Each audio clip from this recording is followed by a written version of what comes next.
Making disciples, transforming lives. Kita buka sama-sama Lukas pasal yang ke-19.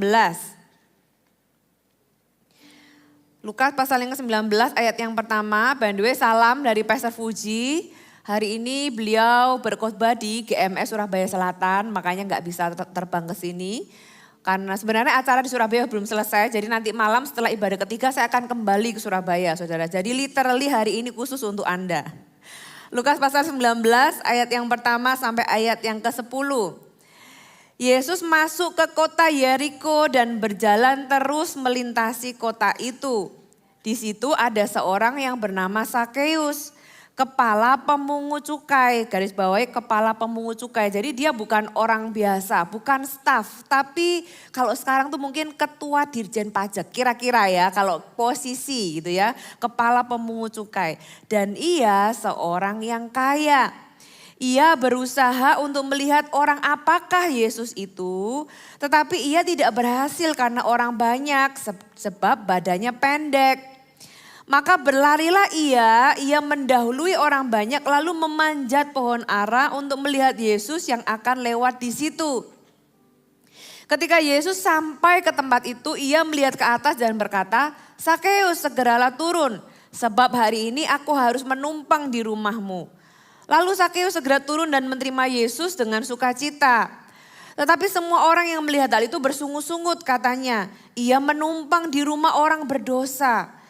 Tetapi Sakeus berdiri dan berkata kepada Tuhan, "Tuhan, setengah dari milikku akan kuberikan kepada orang miskin, dan sekiranya ada sesuatu yang kuperas dari seseorang, akan kukembalikan 4 kali lipat."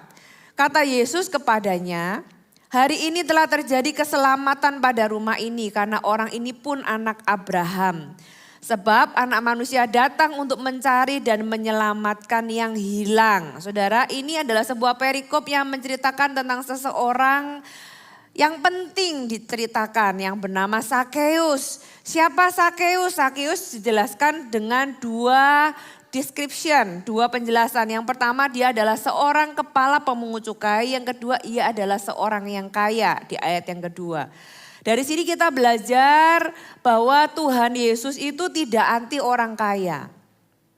Ya, Tuhan Yesus itu enggak anti orang kaya. Tuhan Yesus itu anti yang namanya orang cinta uang.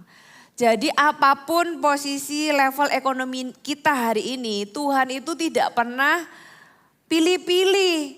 Tuhan menjangkau semua orang. Tadi pagi saya khotbahkan tentang janda yang miskin yang datang ke rumah Tuhan. Itu pun Tuhan puji.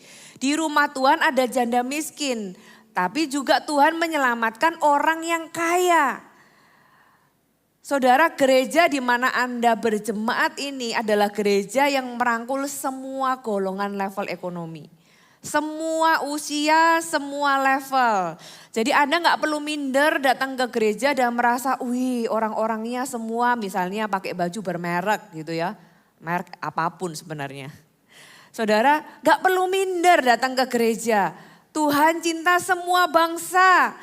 Gereja ini juga cinta Anda apa adanya.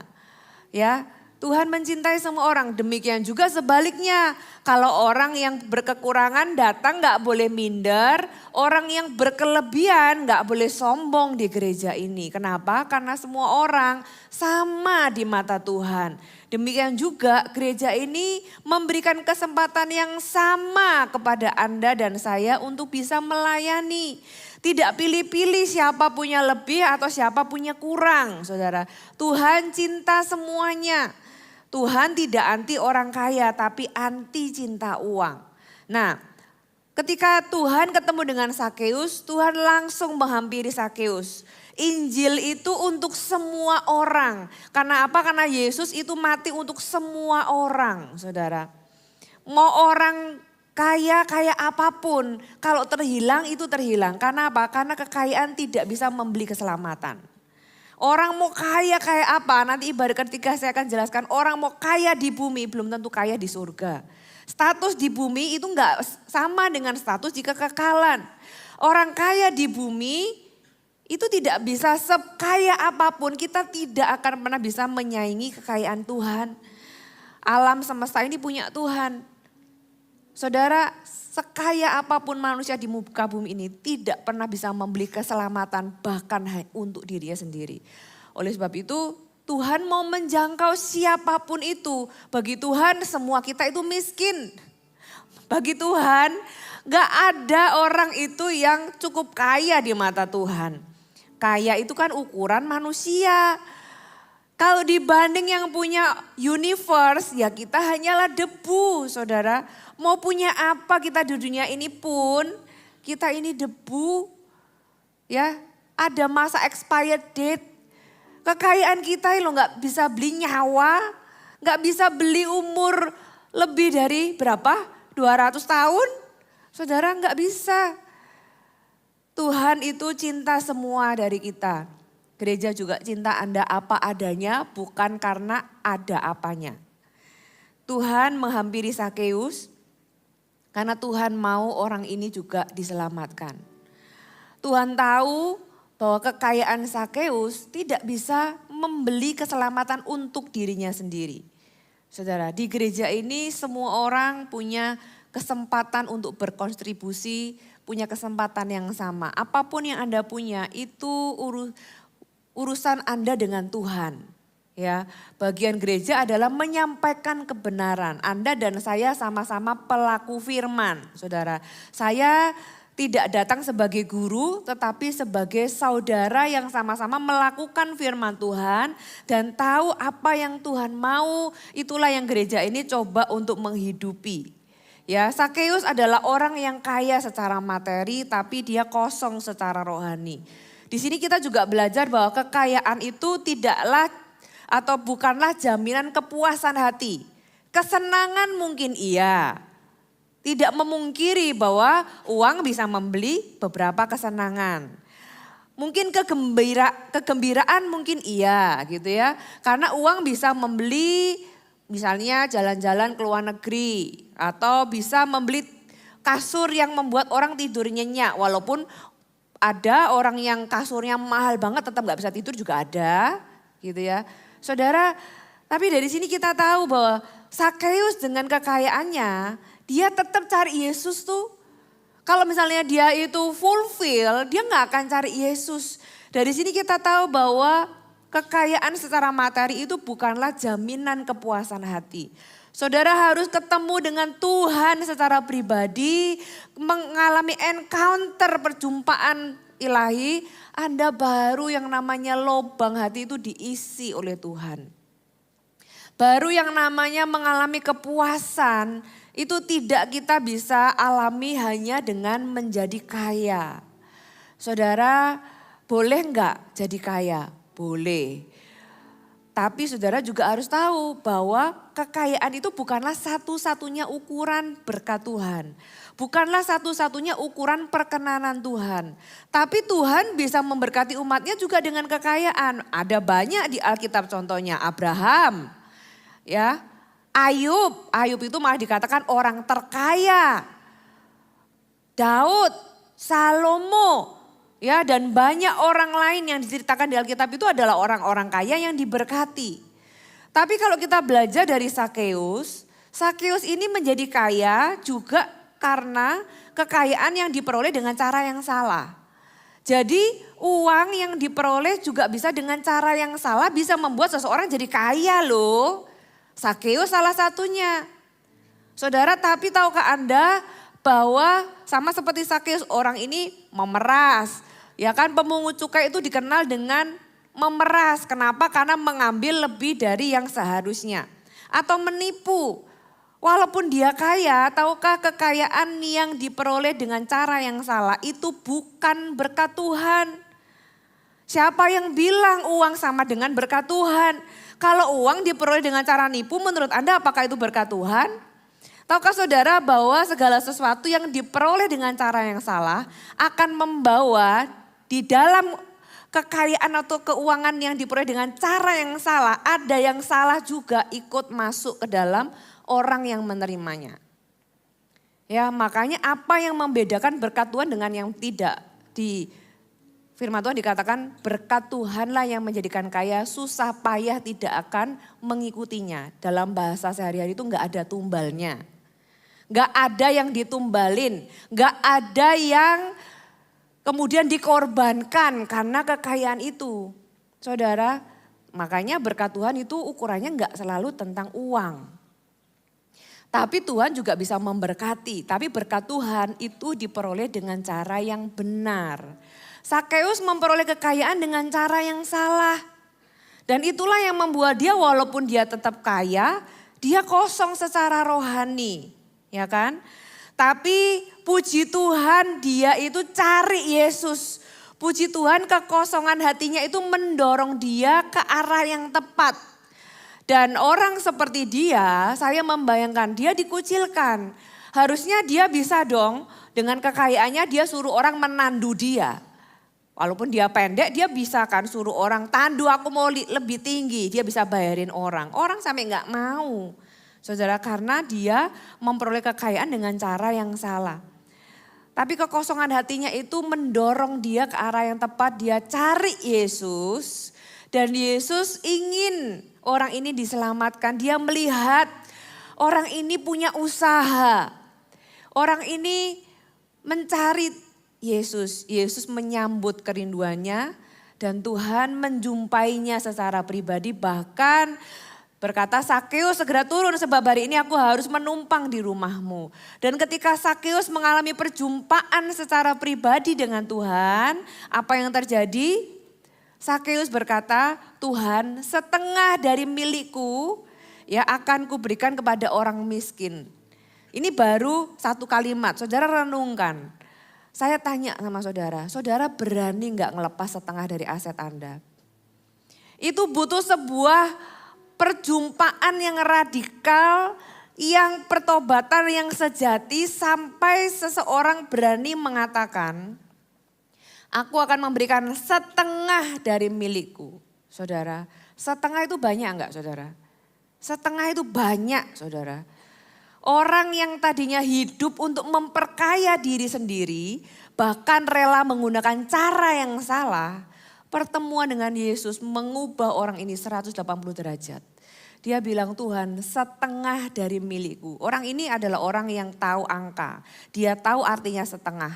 Dia tahu berapa banyak asetnya. Dia tahu seberapa banyak yang dia punya. Dan setengah itu enggak sedikit saudara.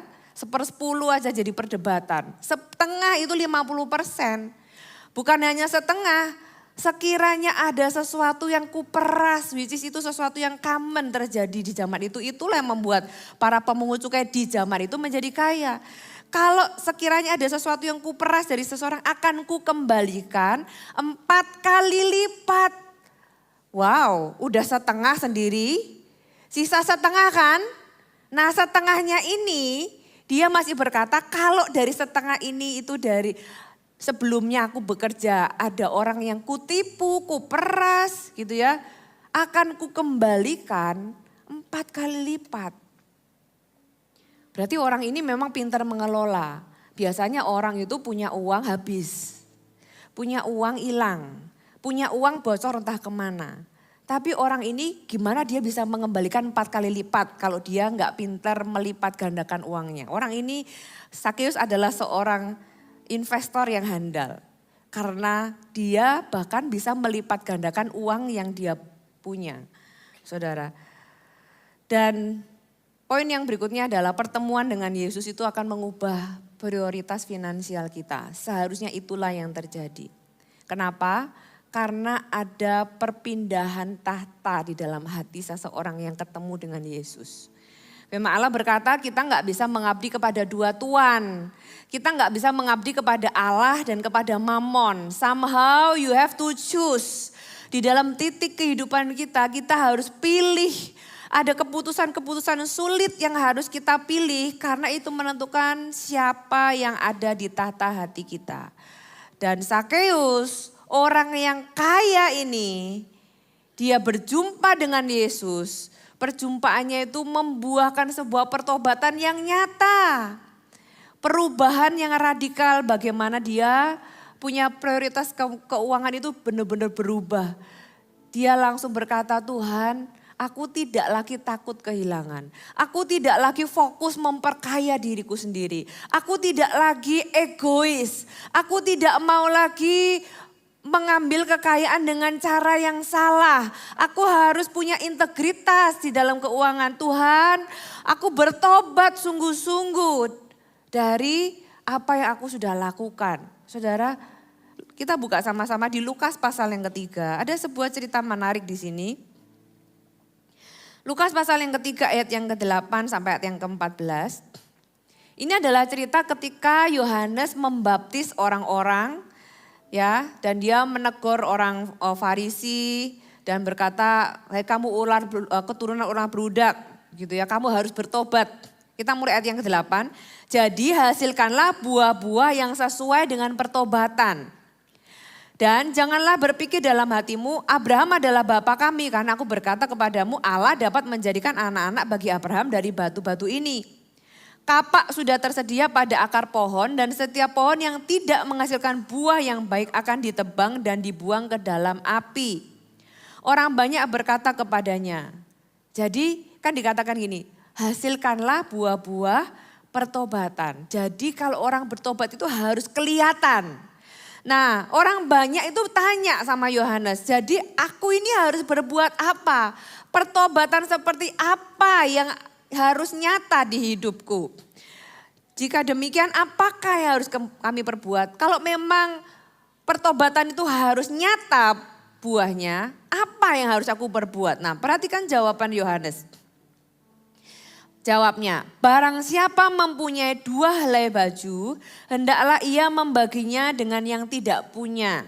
Dan barang siapa mempunyai makanan, hendaklah ia berbuat juga demikian.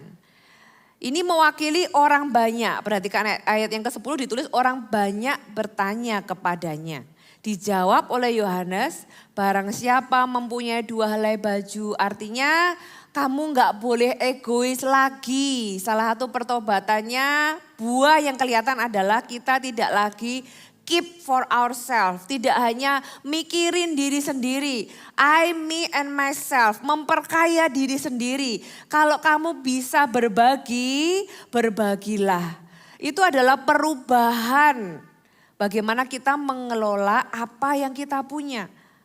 Saudara, Yohanes gak bilang tuh, oh ya kamu harus rajin ke gereja, kamu itu bukan salah. Tapi saudara coba perhatikan berikutnya ya, itu kan tadi mewakili orang banyak. Yang kedua, ayat yang ke-12, ada datang juga pemungut-pemungut cukai. Ini mewakili golongan lainnya, yaitu pemungut cukai, orang-orang yang melakukan atau mengambil kekayaan dengan cara-cara yang enggak baik gitu ya. Untuk dibaptis, jadi mereka itu juga bertobat dan dibaptis. Dan mereka bertanya kepadanya, "Guru, apakah yang harus kami perbuat?" Perhatikan jawaban Yohanes. Jawabnya, jangan menagih lebih banyak daripada apa yang ditentukan bagimu. Lagi-lagi pertobatannya perlu ditunjukkan dari perubahan kita. Bagaimana kita mendapatkan uang dan mengelola uang. Oke, itu pemungut cukai. Sekarang golongan yang ketiga. Dan prajurit-prajurit ini mewakili pegawai profesional gitu ya, mewakili orang yang bekerja untuk orang lain. Dan prajurit-prajurit bertanya kepadanya, "Dan kami, ya dengan untuk golongan kami, apakah yang harus kami perbuat?" Saudara perhatikan, dari awal mereka itu nggak mention tentang keuangan. Mereka cuma tanya pertanyaan umum. Kalau memang harus bertobat itu menunjukkan buah, apa yang harus kami perbuat? Ya, nggak mention tentang uang sama sekali, tapi jawabannya tiga-tiganya sama. Yang berikutnya, Yohanes menjawab kepada para prajurit, jawab Yohanes kepada mereka, jangan merampas dan jangan memeras dan cukupkanlah dirimu dengan gajimu. Saudara, pertobatan kita itu harus diperlihatkan juga dari bagaimana kita berubah di dalam cara pandang kita, prioritas kita, dan cara kita mengelola keuangan, saudara. Karena itulah yang diajarkan oleh firman Tuhan.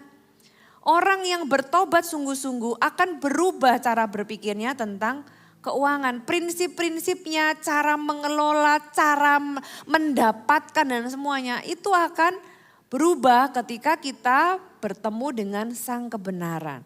Saudara, jadi bukan hanya kita rajin ke gereja, tapi rajin ke gereja, tapi kalau kita nggak berubah itu sama seperti di kitab Timotius berkata, orang itu pergi ke gereja tapi memungkiri kekuatannya. Mereka itu melakukan ibadah tapi memungkiri kekuatannya. Kenapa? Karena kekuatan ibadah adalah perubahan hidup. Dan perubahan hidup salah satunya ditunjukkan dari bagaimana kita berubah dari cara pandang kita dan cara kita mendapatkan dan mengelola uang, saudara. Ya, dan apa yang Yesus katakan, kata Yesus kepadanya, hari ini telah terjadi keselamatan pada rumah ini. Karena orang ini pun anak Abraham. Kenapa? Karena terlihat dari buah pertobatannya. Sebab anak manusia datang untuk mencari dan menyelamatkan yang hilang. Tuhan menghargai pertobatan Sakeus. Tuhan enggak begitu peduli, bukan enggak peduli, tapi Tuhan itu enggak perhatiannya bukan berapa banyak, setengah. Tuhan tahu enggak? Ya Tuhan di dalam kemahatauannya Tuhan tahu, tapi buat Tuhan bukan itu yang penting. Buat Tuhan itu hati Sakeus yang penting. Di dalam kita mempersembahkan sesuatu buat Tuhan, yang pertama-tama bukan nominal yang penting, tapi hati yang penting. Tuhan itu melihat motivasi dan hati kita jauh lebih penting daripada berapa banyak. Tuhan memperhatikan bagaimana kita memberi lebih daripada berapa banyak. Bahkan itu tidak dimention sama sekali sama Tuhan tentang berapa banyak. Bagaimana kita bisa memberi kepada seseorang yang sudah punya segalanya sebenarnya. Apa yang berarti buat Tuhan itu bukan nominalnya. Apa yang berarti buat Tuhan adalah hati kita ketika kita memberi. Makanya Tuhan bisa bilang gini loh tentang janda miskin yang memberi 2 peser duit. Orang ini memberi lebih banyak daripada semua orang. Padahal semua orang lainnya itu orang-orang kaya yang memberi dalam jumlah besar. Ditulis di Markus pasal yang ke-14 kalau nggak salah. Karena mata uang atau currency Tuhan itu bukan rupiah, bukan USD. Mata uang Tuhan itu adalah motivasi hati. Mata uang Tuhan adalah sikap hati kita. Mata uang Tuhan adalah iman kita ketika kita memberi kepada Tuhan. Mata uang yang Tuhan lihat yang berarti yang dikatakan banyak atau sedikit nilainya itu tidak dari nominal yang pertama-tama. Tapi dari bagaimana ketika kita memberi. Tahukah saudara bahwa orang itu bisa sombong loh dalam memberi. Dalam melakukan aktivitas rohani itu orang bisa sombong. Orang bisa berdoa itu dengan kesombongan itu bisa. Orang memberi dengan kesombongan itu juga bisa. Ya memberi supaya orang lain tahu kalau aku punya banyak. Orang berdoa bahkan firman Tuhan menulis ada orang berdoa. Yang satu berdoa Tuhan aku sudah melakukan perpuluhan, aku sudah melakukan ini, itu gitu ya. Tidak seperti orang di sebelahku. Dia berdoa demikian. Orang di sebelahnya memukul diri dan berkata, Tuhan aduh aku ini orang berdosa. Tuhan ampuni aku. Tuhan berkata, siapa yang pulang dibenarkan. Ya bukan orang yang sudah melakukan semua yang dia sebutkan tadi. Tapi orang yang butuh Tuhan. Saudara, dalam melakukan aktivitas rohani pun kita bisa sombong. Hati-hati dengan bagaimana cara kita beribadah kepada Tuhan. Karena itu yang bernilai kekal, itu yang bernilai di hadapan Tuhan, saudara. Dan di gereja ini juga sama. Kenapa sih orang itu seringkali mengalami kesulitan atau mengalami takut atau gak berani, gak mau lagi mempersembahkan sesuatu kepada Tuhan. Ada banyak alasan saudara. Ada banyak alasan kenapa orang itu tidak lagi memberi. Karena takut kekurangan yang pertama. Takut kekurangan membuat orang tidak berani melepaskan. Rasa takut itu hanya bisa disembuhkan dengan iman dan pengenalan akan Tuhan. Saudara, Anda harus tahu siapa Tuhan yang Anda sembah, baru Anda berani melepaskan. Kalau enggak, Anda akan tetap tinggal di dalam ketakutan. Apa yang kita genggam akan tetap sebanyak yang kita genggam. Tapi apa yang kita berani lepaskan, Anda akan mengizinkan Tuhan mengisi apa yang kosong dan melipat gandakan apa yang Anda lepaskan. Saudara, tapi itu kembali ke hati kita. Di gereja ini kita percaya yang namanya perpuluhan. Kita percaya namanya persembahan khusus. Kita percaya yang namanya buah sulung. Saya juga melakukannya. Saya bukan pendeta yang menerima kayak kumpulin di GMS ya. Kami hamba-hamba Tuhan dicukupi. Tapi kita tidak, karena saya khotbah di sana sini jadi saya dapat lebih banyak. No, kita enggak seperti itu. Jadi kita fix setiap bulan. Mau gerejanya gede, mau gerejanya seberapa. Itu enggak mengubah apapun di hidup kami. Itu yang membuat hati kami itu ketika melayani itu murni. Enggak melihat jemaat itu yang ini punya sesuatu gitu ya akhirnya dideketin. Yang itu enggak punya sesuatu akhirnya enggak dideketin. No, saya jadi hamba Tuhan. Saya mau jaga hidup saya murni. Saya enggak mau jadi hamba Tuhan yang seperti pilih-pilih orang. Karena firman Tuhan juga katakan di Yakobus kita enggak boleh pandang bulu. Sama seperti Tuhan mencintai semua orang, saya mau belajar seperti Yesus. Saya punya keluarga, dari dulu nenek moyang enggak pernah ada yang pendeta, saudara. Saya baru keturunan pertama yang jadi hamba Tuhan. Sempat di awal-awal keluarga juga enggak terima saya jadi hamba Tuhan. Saudara kalau anak Anda jadi hamba Tuhan dikasih enggak? Ya orang tua saya mungkin pada waktu itu belum punya gambaran. Dan gambaran hamba Tuhan itu kan miskin. Gambaran hamba Tuhan kamu mau makan apa gitu orang tua saya bilang. Di sekolah kan tinggi-tinggi kok ujungnya jadi pendeta gitu. Beberapa waktu papa saya enggak setuju. Papa saya sudah dipanggil Tuhan, beliau akhirnya merelakan anaknya jadi hamba Tuhan gitu ya. Dan sepanjang saya kecil sampai saya besar, saya tuh melihat orang tua saya itu memberi untuk gereja. Support pelayanan hamba-hamba Tuhan. Dan ketika saya jadi hamba Tuhan dan tiba-tiba saya menerima sesuatu dari gereja itu aneh buat saya terus terang. Gimana ya rasanya, saya ini biasanya memberi bukan menerima gitu ya. Tapi sampai hari ini pun di dalam apa yang saya terima saya juga berikan untuk gereja. Karena apa? Karena memang itulah dasar firman Tuhan saudara. Alasan kenapa orang gak berani memberi adalah tidak percaya pengelolaan gereja. Saudara tidak memungkiri di luar itu ada uang palsu. Tapi bukan karena ada uang palsu berarti semua uang adalah palsu saudara. Dan sadly ya menyedihkan kalau orang itu kehilangan kepercayaan gereja itu tidak dipungkiri. Saya punya sebuah cerita saudara. Satu kali anak saya tahun lalu ulang tahun.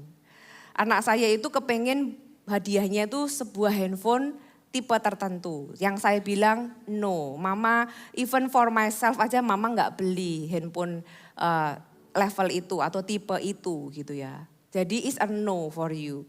Kamu cari atau pilih hadiah yang lain gitu. Terus karena dia itu kepengen, dia itu bilang sama saya gini, ma boleh gak aku kerja? Aku pengen banget, aku kerja aku akan beli sendiri. Oke, silahkan saya memberikan ruang untuk dia bekerja. Dia kerja saudara lembur, tidur malam pagi gitu ya. Entah dia mengerjakan hal-hal yang dia cari uang lah ceritanya. Singkat cerita selama beberapa kurun waktu akhirnya terkumpullah sejumlah dana yang dia perhitungkan kalau handphone lama dijual dapat berapa, dia tinggal tambah berapa, cukuplah dari hasil dia bekerja. Kemudian dia beli, saya antar kok dia beli, dia pilih yang dia mau, dia pakai uangnya dia sendiri gitu ya. Dia selesai, pulang dia bawa ke sekolah. Saudara, dia cerita salah satu temannya bilang gini, jadi uang perpuluhan buat beli handphone ini ya. Saya itu dengar ceritanya ya saudara ya. Saya sampai mikir Tuhan aku harus berespon apa ya ini. Marah ya buat apa gitu ya. Sedih ya buat apa ya. Cuma geleng-geleng aja gitu. Sadly di luar sana tuh orang mikirnya kayak gitu ya gitu ya. Saudara ya image yang buruk. Tapi saudara harus tahu gereja di tempat Anda berjemaat. Di tempat kita keuangan dikelola dengan profesional, ada audit internal dan eksternal. Kami para gembala tidak pegang uang. Bahkan kalau kita itu mau membeli barang, beli apapun yang Anda lihat di sini, itu harus lewat proposal yang melalui ACC berbagai tahap. Memastikan setiap sen uang Anda itu tidak keluar untuk sesuatu yang salah atau bahkan beli untuk sesuatu yang terlalu mahal. Disitulah saya sebagai hamba Tuhan itu aman di gereja ini. Kalau gereja ini macam-macam, saya yang duluan keluar bukan saudara. Jadi saudara harus tahu tempat di mana Anda berjemaat. Supaya ketika Anda bertumbuh, Anda itu bertumbuh dengan aman, dengan maksimal. Enggak bertanya-tanya seperti apa ya gitu ya. Makanya dari awal saya kasih tahu bahwa saya ini ngomong sebagai gembala Anda. Karena saya melihat atau menerima Anda, mengasihi Anda sebagai anak-anak rohani yang ada di gereja ini. This is our home. Ini adalah gereja kita, saudara. Nah, oleh sebab itu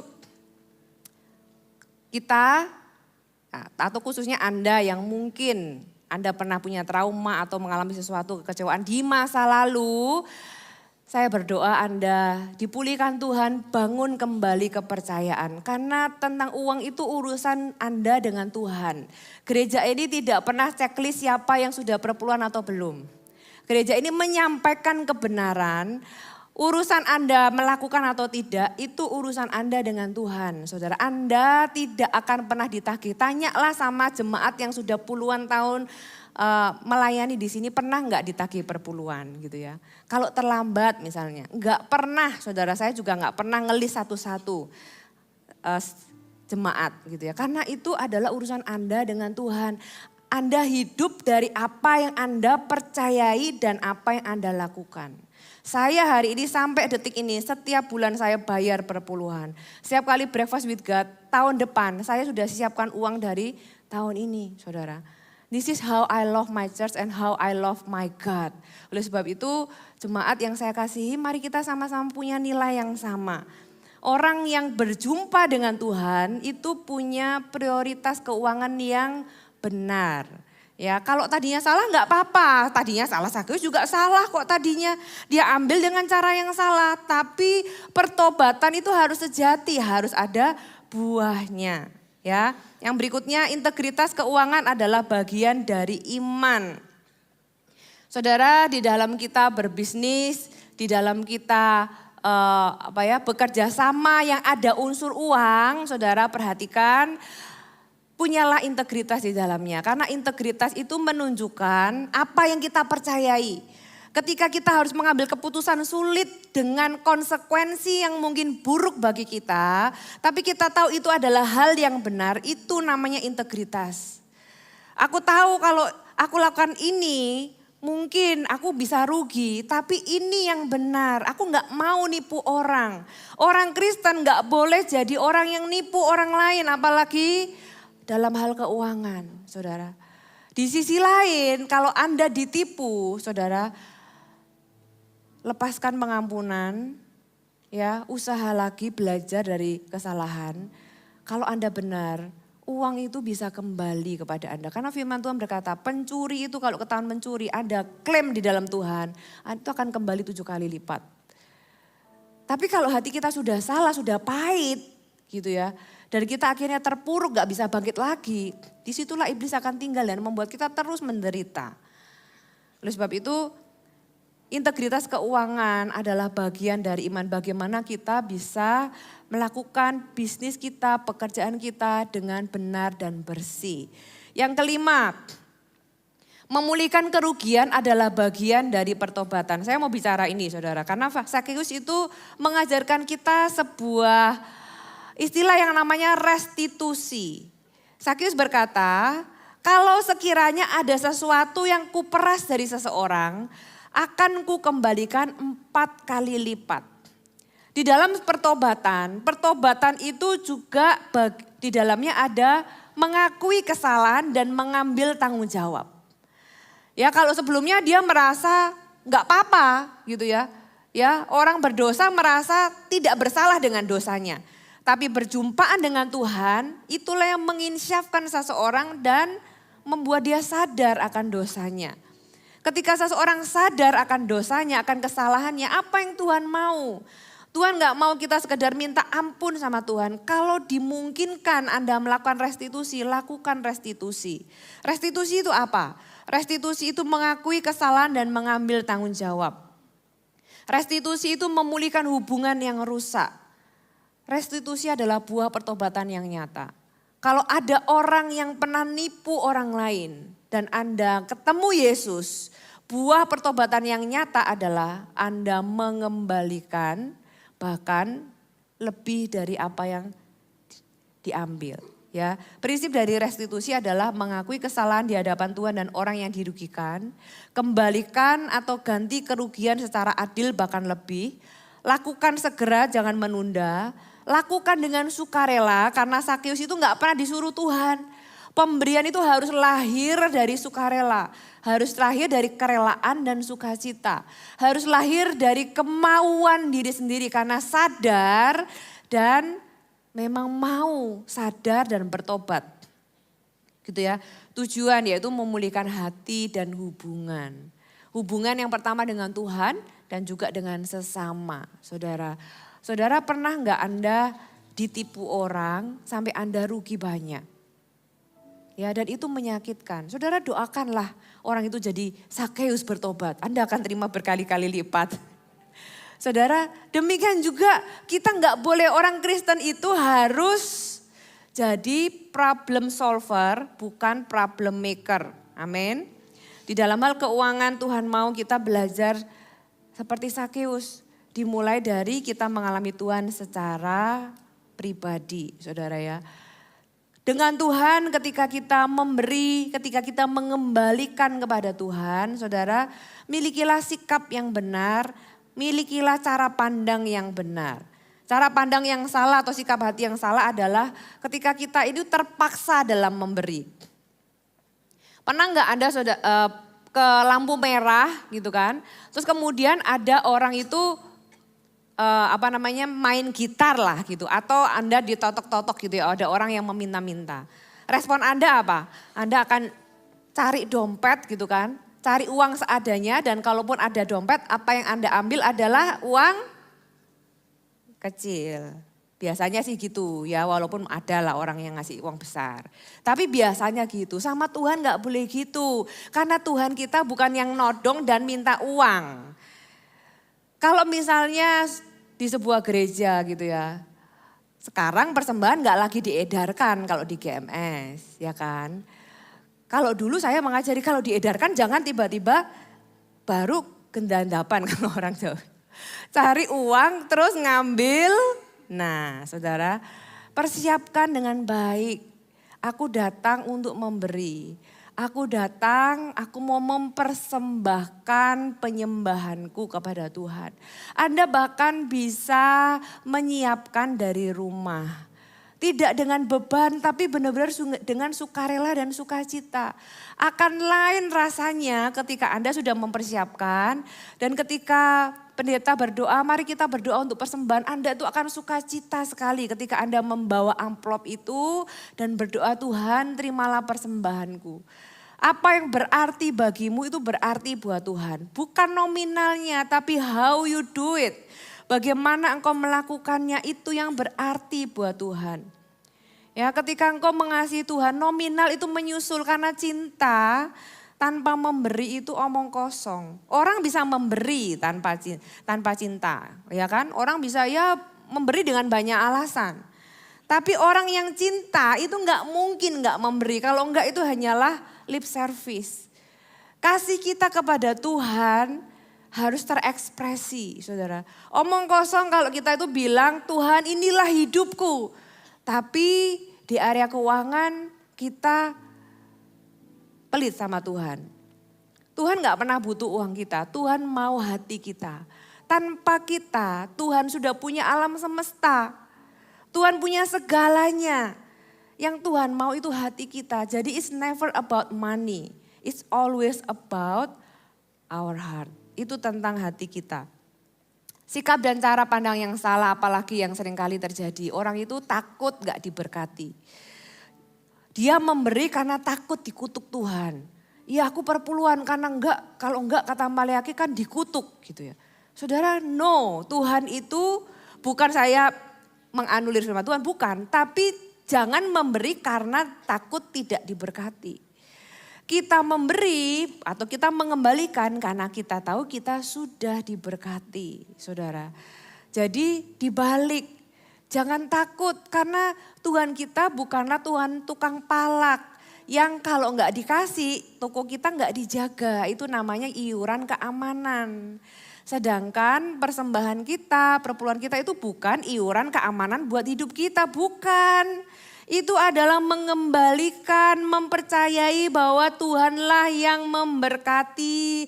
Aku percaya Tuhanlah yang memberi. Aku percaya Tuhanlah yang yang punya segalanya dan mempercayakan berkat ini kepadaku. Oleh sebab itu aku tahu sebagian dari apa yang Tuhan percayakan kepadaku itu untuk aku salurkan dan aku kembalikan. Harus seperti itu, saudara. Disitulah Tuhan melihat sikap hati kita dan Tuhan memberkatinya. Tuhan memberkati hati kita pertama-tama, saudara. Kalau hati kita diberkati, the blessing itu will overflowing. Kalau hati Anda diberkati, keputusan-keputusan Anda sehari-hari di dalam bisnis, di dalam Anda bekerja itu akan beda. Kenapa? Karena keluar dari hati yang benar, hati yang diberkati.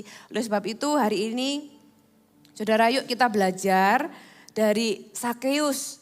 Orang yang ketemu dengan Tuhan, orang itu akan berubah di dalam prioritasnya, di dalam cara dia mendapatkan, cara dia mengelola, cara dia mempersembahkan. Saudara, itu berubah demikian rupa. Dan saya berdoa supaya setiap jemaat yang ada di tempat ini, saudara tahu gereja di mana Anda berjemaat ini adalah gereja yang berusaha untuk tetap murni gitu ya. Gereja ini enggak sempurna, tidak ada gereja yang sempurna. Gereja ini sempurna ketika saya masuk jadi enggak sempurna. Karena saya enggak sempurna, saudara. Demikian juga dengan kita semua, karena kita semua enggak sempurna, pasti ada ketidaksempurnaan. Tapi kita memegang value ini, kita memegang nilai ini. Gereja ini menjangkau semua golongan ekonomi dan semua level usia, saudara. Gereja ini mau terus bertumbuh menjangkau sebanyak mungkin orang sampai di kolong langit ini kalau memungkinkan gak ada satupun yang belum percaya Yesus. Selama masih ada satu orang yang belum percaya Yesus, gereja ini akan tetap ada dan memberitakan Injil. Karena Injil adalah untuk semua orang apapun posisinya, saudara. Dan untuk itu kami mau melibatkan semuanya.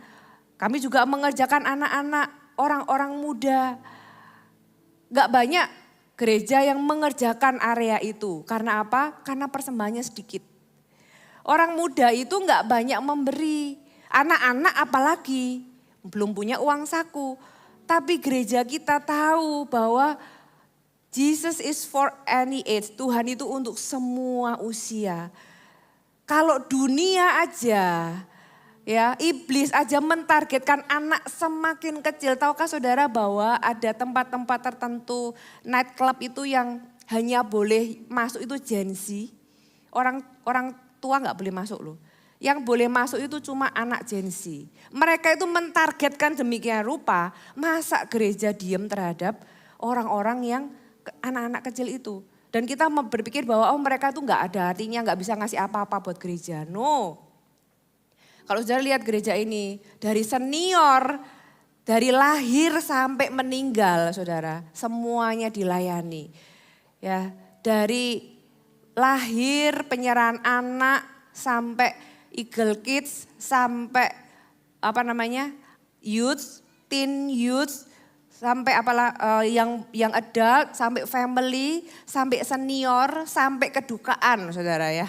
Semuanya holistik, kita mau gereja ini ada di setiap momen kehidupan Anda. Dan kita mau semuanya bertumbuh bersama-sama. Anda penting di gereja ini, kehidupan Anda penting di gereja ini. Gereja ini punya moto, kehidupanmu lebih penting daripada pelayananmu. Kehidupanmu lebih penting daripada apa yang kau bisa berikan. Kenapa? Karena untuk itulah gereja ada, untuk itulah CG itu ada. Kenapa orang harus ikut CG dulu baru boleh pelayanan? Karena di CG lah Anda bertanggung jawab tentang hidup Anda.